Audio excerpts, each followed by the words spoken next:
Yes, people, we're back. It's your boy LP, and it's a new season of the Next Generation Baller. So we've got the new season coming up. 4 days left. Don't forget to like, comment, share, subscribe.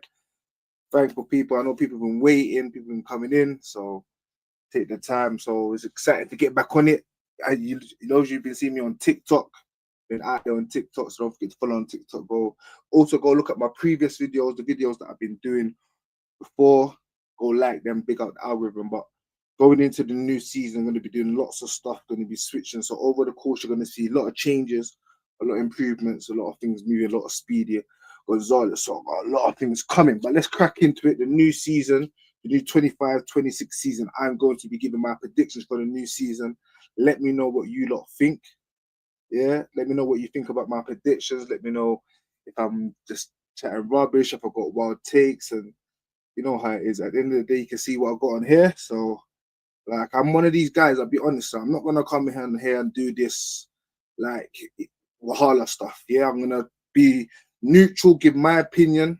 Like, I'm obviously going to have a little bit more towards my team, Man United, but I'll give my honest opinion on most of the teams. Dashing a bit about the here and there, but at the end of the day, like, I've got to stay true to my boy. So I appreciate the people up there in the comments. Hello, Ria. Hello, my people. Thank you for all the support, people. Just don't forget to like, comment, share, subscribe. That's my main thing. But you know what? Let's get straight into it. Yeah. So, new season predictions. We're gonna start off. It's been me. I kind of took my time to do my predictions. I see a lot of people was doing them quite early and getting them out, and I understand it. But for me, I thought, you know what? Because there's the transfer window pre-season. Let me look. Let me see who's cooking. Let me see what signings are coming and looking a bit fresh, and see how teams are working throughout the pre-season instead of being a bit early. And yeah, we know we've got 2.5 weeks before the window shuts, but we can also use the rumors of the players coming in to also, my opinion anyway, to make a better decision on what I feel the teams are going to produce going forward. So let's start with my team, Manchester United. All my days after a disgraceful season, one of the worst seasons I've ever experienced in my whole entire life as a Manchester United fan. 15th place, losing to Tottenham in the final. It was crazy. It was absolutely crazy. Everyone thought it was doom and gloom.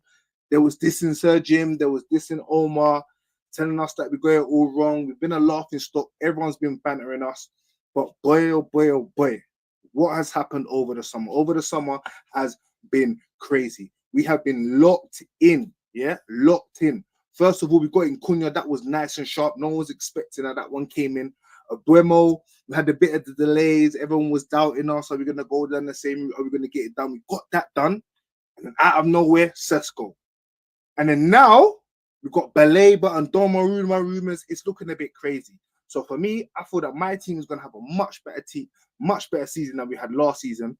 Realistically, I expect our team to at least be fighting for the Champions League places and getting in a trophy. If we do manage to get the players we get in terms of Baleba and Donnarumma, boy, I can't lie.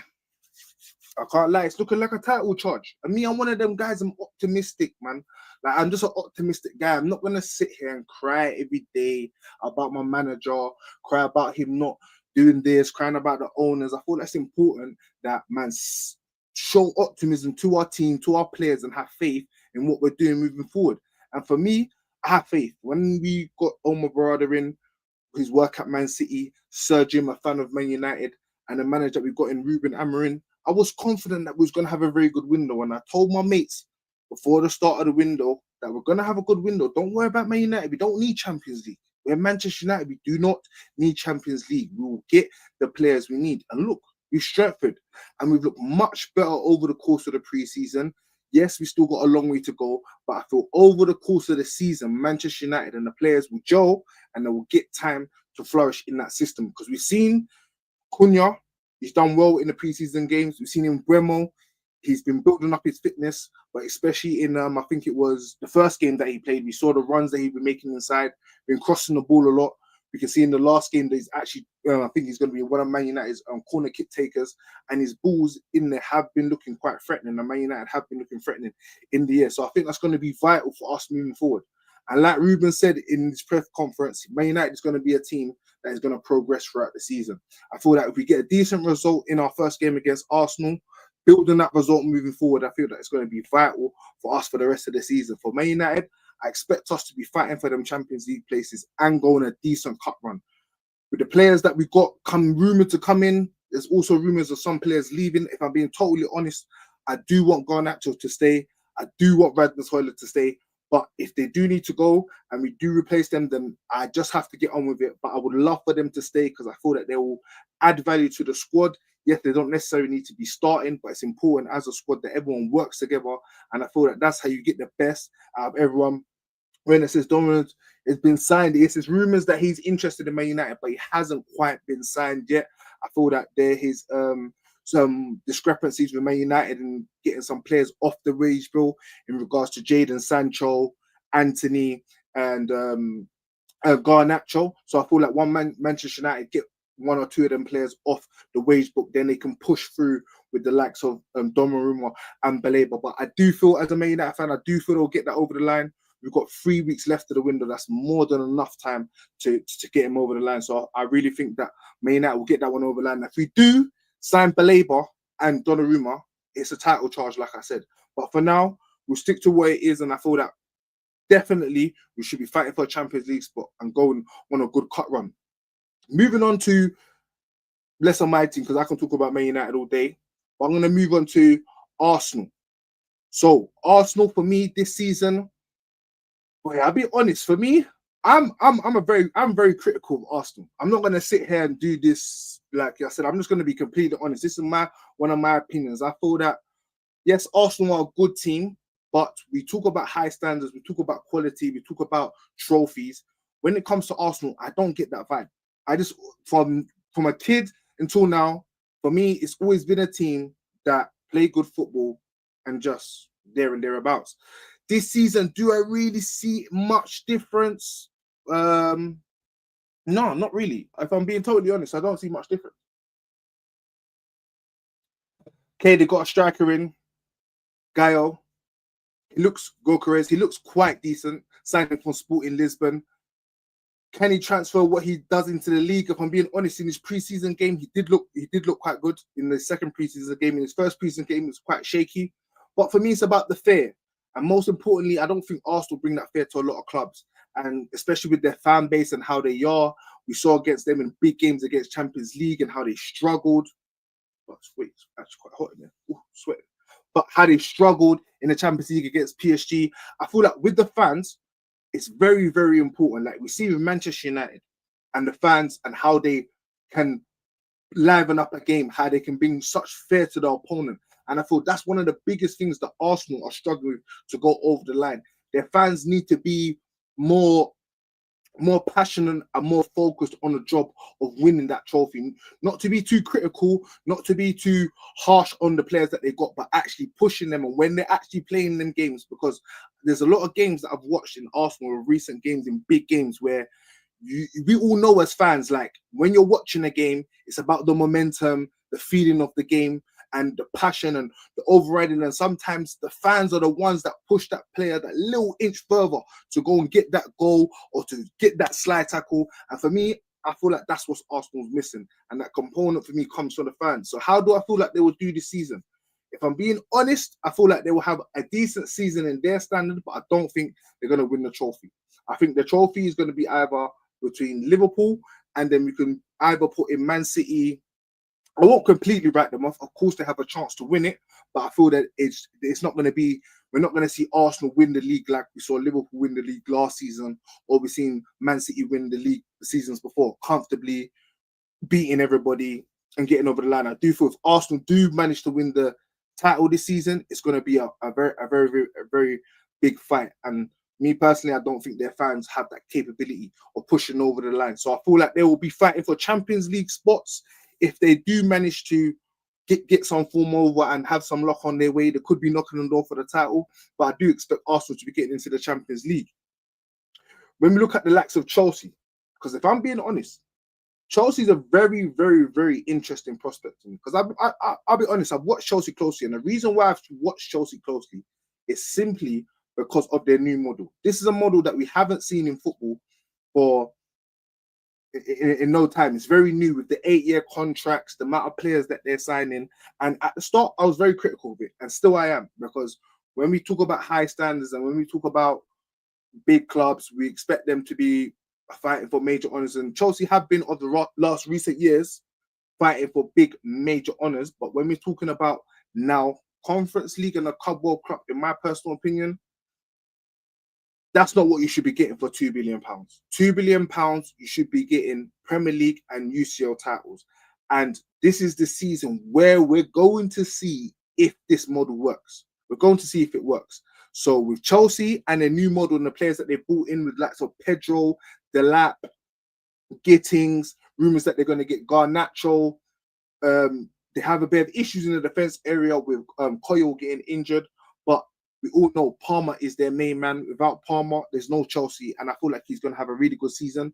And that's one of my guilty pleasures about Chelsea, because I'm being honest, Carl Palmer, apart from Bruno Fernandes, is probably my most favourite player in the Premier League to watch. I love how he plays. I love the way that I feel like he should be the first team on the England sheet. And I want him to have a very good season because I feel that he's going to be an important component for England going into the World Cup.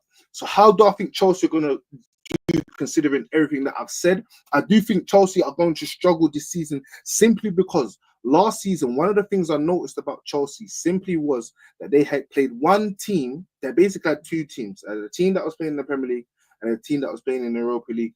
I know after they qualified the group stages, they got more players into the team and they was managed to mix it up and go on to win that trophy. But the level of the Conference League wasn't of a level that we would expect Chelsea to be playing at, and we expect them to beat all them teams. So now with the level increasing, and they will not have the opportunity to play two different teams, they will have to stick to their strongest team 2 games in a row for long periods of the season. And that is where I feel that Chelsea are going to struggle in terms of the players. A lot of the new players that are coming in, they're going to be struggling, adapting to the league.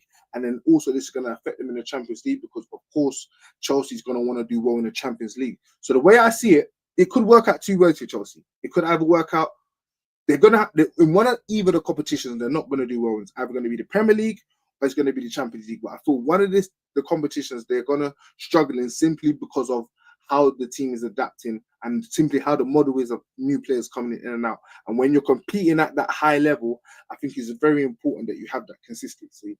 And they got away with it last season because a lot of the games that they were playing in the conference, they were against much lower level teams that you would expect 90% of the teams in the Premier League to win, let alone Chelsea. So where do I think Chelsea will finish? I do think Chelsea will be fighting for the fifth spot. Europa League, Champions League spot. They'll be in that arena there with the likes of Tottenham, who I feel Tottenham haven't had the greatest of transfer windows. Thomas Frank is looking quite shaky for him. We saw the debacle with Gibbs White. They've managed to get kudos in, but being in Champions League, they haven't managed to push on. But I do feel that maybe it will be Tottenham, Chelsea, the likes of Aston Villa and Newcastle mingling around, fighting for that 5th, 6th, 7th spot. So when I'm moving on to Chelsea now, I'm going to talk about Man City. No, before I move on to Man City, there's a key point that I want to talk about with Chelsea also, why I feel that Chelsea's going to struggle. They just played in the Club World Cup. It was a competition that was thrusting. We haven't seen it before. Haven't never seen the effects of a competition because everyone moaned about the amount of games, the rest, and how the players are going to cope going back into the Premier League. Chelsea players haven't had much of a pre-season. They played AC Milan, which they won, and they also played Leverkusen. But a lot of players was rested. They just come back. They look good. But will that affect them going into the season in terms of them picking up injuries and having that consistency, like I said, to compete at the top level? So I feel like that's going to be an interesting point to look at in terms of how the players are coping with the quick turnaround in terms of winning that Club World Cup and going into a high-stake competition when we're talking about the Premier League and the Champions League. So moving on to Man City. If I'm being quite honest, I haven't really watched a lot of Man City in terms of the last couple of weeks in a few games. I did see they had a game a couple of days ago. I think it was against a Brazilian team, which they won. But I did watch them at the start when they were signing a lot of players because I was thinking, wow, Man City are really pushing. We saw in January that they spent a lot of money, and this start of the summer, they really pushed and got a lot of players through the door. The likes of Cherki, Randes, And these players were very interesting players. And we saw Cherky and his cheeky comments, especially as a United fan, when we knocked Leon out of Champions League. As soon as he signed for Man City, he's talking about he wants to kill Manchester United. So he's definitely a player that I'm going to be keeping a close eye on, especially when he plays against us. And I hope that Euro deals with him when playing that game. But besides that, when it comes to Man City, they had a very poor season last season. We see that there was basically the struggles of the season before where they won the title, and I think that was the fourth title that they won in a row. And I think that there was just all the energy that had just been sapped out them. And a lot of people was questioning Pep Guardiola. Is he able to rebuild a team? Can he get the players back that he needs to the level that they was? The likes of Phil Foden wasn't really competing to the level. Nor was Haaland. Rodri had a big injury. They struggled a lot in defense. But boom, the manager that Pep Guardiola is, he don't mess about. He goes straight in. He gets the players in, and he gets the players out. Because most recently, I've been seeing, I think it was today, that Savio is in talks with Tottenham. And that's an interesting one with Tottenham, considering the lack of players that they've gotten into the club. He had a difficult season last season, and it seems that Pep has fell out of favour with him and is shifting him on quite quick. And this is one of the criticisms that people say about Pep, that he's a checkbook manager, but he's ruthless. If he doesn't feel like you fit in and you're not doing what he needs to do, he will get rid of you. Like he doesn't. Pep Guardiola's not really a bedding in manager. You either get on with him or you don't. So it's interesting to see that Savio has moved on. So, and there's also reports that they're going to get Rodrigo. So with the quick turnaround and the high quality of players that they're getting in, at the start of the season, pre-season when I saw them, they was looking really good. I know they got knocked out of the Club World Cup, but I feel that Man City didn't really care about that, because I feel Pep felt it was important that his players got a good, decent amount of rest, because they was one of the clubs that was moaning about the extra amount of games. So it's going to be interesting to see how Man City going into the season. Me personally, I think Man City are going to compete. I personally think Pep Guardiola is going to be back. I think Haaland's going to have a very good season. And I think they're going to be competing. I do think it's going to be Liverpool and Man City fighting for that title. We might get a surprise with maybe a Chelsea or Arsenal or Man United mixing it up in there. But I do think it's going to be Liverpool and Liverpool and Man City fighting for that title, simply because of Pep Guardiola, who he is, his pedigree, and the signings that he's made this season. And I thought there's a lot of players that had a poor season last season, like I said, the likes of Phil Foden and Haaland, that's going to want to prove their point and get out there and really show, considering it's a World Cup year. And I think that's one of the most important things that you got to look out for this season. It's a World Cup year, so I think that we're going to see a very high quality, high intense season this season, because a lot of players are going to be fighting for their places to go to a World Cup. And so I feel that it's going to be a very, very, very good season. So Man City, for me, I definitely feel that they're going to be mixing it up with the likes of Liverpool, but I'm going to move on to swiftly. I feel like Liverpool have had probably the best market in the window. They signed Kirkes, they signed Inteke, they signed Frimpong. Rumors that they're gonna get in the likes of Isak, and it's frightening. It's frightening. They won the league last season, and they've gone straight in, and they've gone and signed top high quality players. Yes, we saw last night that they lost against Crystal Palace in the Community Shield, but we ignore the Community Shield. Pep Guardiola has lost it many times and gone on to win the title. They just signed a couple of players. They also lost. They lost Jota, sadly. Also, condolences to him and his family. They lost Diaz. No, yeah, is it Diaz? Yes, Diaz. He moved to Bayern Munich, and they also lost Nunez, who went to the Saudi Pro League. So they do need to strengthen up front, even though they have signed the likes of Nketiah. They Enetike, sorry, they will need to strengthen that market. And obviously, there's rumors that Isak is going to move from Newcastle over there. So I do expect them to invest in that forward line. And with Slot,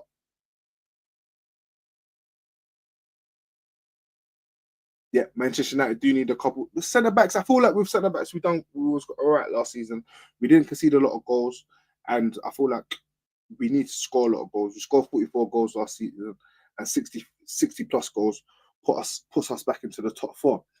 But yes, with Liverpool, high scoring team, and I feel like obviously that's one of the things that it wasn't as free flowing and scoring. I feel that was maybe more organized team that there was compared to the team that there was last season, the season before underneath Klopp.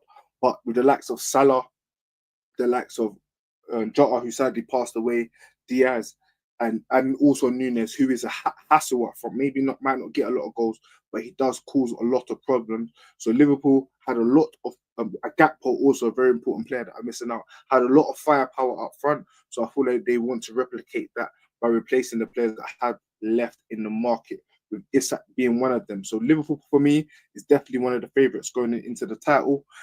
And we talk about talking about the top teams as we're moving a bit down. Talk about a bit about Newcastle. Newcastle has probably been one of the stories of the window.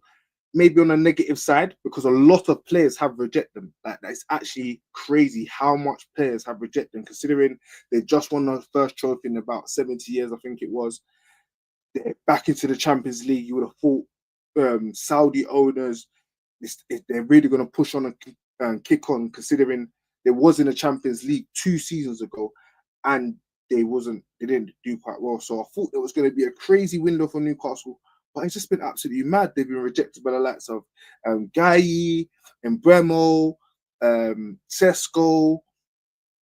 There's so many names I can't even remember, but it's been such a crazy and diabolical window for Newcastle. But at the same time, I thought we can say it's their own fault. They had their issues with Phil Mitchell, the technical director, who fell ill and had to leave the club.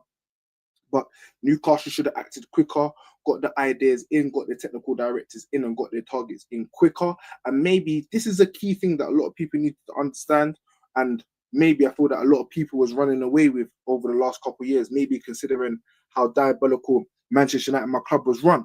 But when we talk about Newcastle, obviously Man United being a key component in that, we've taken 2 of Newcastle's targets. It's clear to see that football history and heritage is very important, and it won't go away. When we get people trying to create these new narratives and trying to big up other clubs better than other clubs and trying to use this recency bias to dumb down a lot of clubs' previous history, it's clear to see that a lot of players, a lot of people, and a lot of fans still adhere to them principles of the history and nostalgia of the club and everything that it brings. And a lot of players still want that. A lot of players want to fight for that challenge, especially for something like Manchester United. They want to be that hero. They want to go bring back the glory days, and they want their name to be put in folklore, to say. So with the likes of Newcastle, I feel like they have to understand this more when they're going into the market. I feel they have to be a bit more strategic. I feel they have to have a better scouting network to be getting maybe the likes of Brighton, because if you put Brighton's model with Newcastle in terms of the players that they get in, and then you add the ambition as to say where Newcastle is, where they're in Champions League and they're winning a trophy here and there, that puts them on a better platform to then push on and fight for them top clubs, because they're now in a position where they're in the Champions League consistently. They're getting real gems that they can perform and compete, and they have a better chance of the players wanting to stay at the club because they're consistently in better competitions and fighting for the top trophies. So I feel like going in over the course of the season, Newcastle, they're going to struggle this season, in my personal opinion. I feel like with everything going on, it's going to be a difficult season for them, and I feel like they need to revamp. And then me personally, I feel that Eddie Howe should leave. And the reason why I feel that he should leave, because I personally feel that he should be the England manager. And my one of my wild takes, maybe you can click me or whatever, but I think Eddie Howe should take England to the next World Cup. And I think he should leave. I think he should wait. And I think England, someone should just say, do you know what? Thomas Tuchel, we know we said that, but Eddie Howe, just simply because I feel like in international football, I know I'm going off a bit tougher for a bit, but international football needs managers from their country, and I feel Eddie Howe will get the players in the perfect shape for the World Cup. But yeah, in the course of Newcastle, I feel that they're going to struggle this simple season simply because of everything that I explained in terms of the amount of players that they've been rejecting and the recruitment that they're not be able to get in. And I feel that the club's going to be on such a low ebb considering the poor window that they had. So I do see Newcastle even fighting for maybe eighth between 10th. So it could be a difficult one for them if they don't manage to get the quality over the line. West Ham, West Ham's another team we want to talk about. They're talking about the big clubs. We're going to try and spread it. I'm going to keep it quite short and simple. If you look on my TikTok, yes, don't forget to like, comment, share, subscribe. You'll see a full break, well, a quicker breakdown of the table and the players that the teams where I think they're going to finish. But yes, moving on to West Ham as a team that my son supports, and a team that I keep very closely considering being at East London. And been quite disappointing. It's been quite disappointing for West Ham. We've known they had a lot of issues over the course of the season in terms of investment and players leaving, and also issues with players potentially getting life bans with the likes of Paqueta, and issues rambling on there in terms of legal proceedings in terms of him and maybe suing the club because of Man City and things like that. But it's been up and down. They sacked Lopetegui, came in last season, didn't really do too well. Now they've got in Potter, and it's not really looking to progress even better. They've released the likes of Antonio and haven't really got much in. I know they signed a keeper from Leicester a couple of days ago, but I definitely think West Ham need more than that. They've done well to keep hold of Bowen, but I feel this season, I feel like for West Ham fans, I feel like we just have to accept. You just have to accept that maybe it's not going to be the glory days that maybe it's been over the last 5 seasons, with you not competing highly in the European competitions and winning the Conference League, of course, and doing well in the league. And I feel like simply West Ham fans will have to reap what you sow in terms of in how you got rid of Moyes so quick and ushered him out of your club. And I feel like Everton are in good stead to probably have a better season with West Ham. Moving into their new stadium, they've pushed on into the window, recently signing Jack Grealish, keeping some of their key players. Also, rumours that Tyler Diblin's going to go over there. And we've seen David Moyes, the effect that he has on that club. So for West Ham, it's going to be, I think, a season of reflection. And hopefully they can stay in the Premier League, which I think that they will do. But I do think that they're going to struggle. And I feel like West Ham do need to rebuild. They need to have a clear plan. They need to pack back Potter, and they need to understand when they do get into a position where they are doing well and they're competing and they're having decent seasons, I think they need to cherish that a bit more. And what we've seen over the last course of maybe 3-4 years is a lot of clubs and fans and owners maybe getting a bit hasty and trying to jump the gun, and then seeing how quickly it's all fumbled down. So I feel like with West Ham, it's a season of reflection. Hopefully they can stay into the season, and they can reflect and move on for next season. Also, Fulham club, also I watch closely, is a club that I'm thinking not really much active in the transfer market, in or out. And I think it's maybe going to be a similar season to last season. I think they finished 9th or 10th, and I feel like that's similarly how they're going to finish this season. I could go on all day breaking this down. I've gone almost half an hour now. I'm going to end the stream. So don't forget to like, comment, share, subscribe. Go on my TikTok, especially, as I'm going to be active and doing a lot of my reactions. I'm also going to be on here doing videos every day, talking about young players, interviews, the likes a lot. So don't forget to subscribe, like, share, and subscribe. I appreciate you a lot. Also, go look at the previous videos on there as well that I've had on there. Yeah, it's been a blessed one. And you know, obviously it's the first one. I've come back for a long time. So like I said, over the course of the time, you're going to see a lot of edits, a lot of things changing. And obviously I'm going to be in different locations because I can't lie. I don't think I'm going to do it in here again because I'm sweating. But I appreciate you guys. See you soon. See you tomorrow. Boom, bang.